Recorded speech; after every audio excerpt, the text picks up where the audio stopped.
Important for all competitive exams 58వ Jnanpith award విజేతలు గుల్జార్, రామభద్రాచార్య.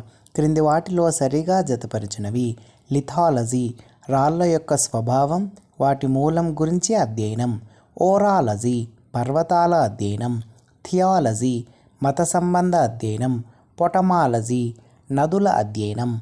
మధుబని తరహా పెయింటింగ్ ఈ రాష్ట్రంలో ఆవిర్భవించింది. బీహార్ కైసర్-ఈ-హింద్ పతకం పొందిన మహిళ పండిత రమాబాయి. భారతదేశంలో పొడవైన railway tunnel Pir Panjal railway tunnel. పురుషుల విభాగంలో బెస్ట్ ఫిఫా ఫుట్బాల్ అవార్డ్ 2024 విజేత వినిసిస్ జూనియర్.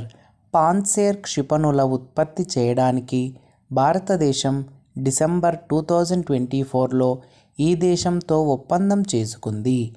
రష్యా భారత నావికా దళానికి అదానీ అందించిన డ్రోన్ పేరు దృష్టి-10. మొదటి ఆంధ్రప్రదేశ్ డిజిటల్ టెక్నాలజీ సదస్సును జనవరి 8, 9, 2025న ఈ నగరంలో నిర్వహించారు. విశాఖపట్నం 2024 డిసెంబర్ నెలలో భారతదేశపు తొలి డయాబెటిస్ బయోబ్యాంకును ఇక్కడ ఏర్పాటు చేశారు. చెన్నై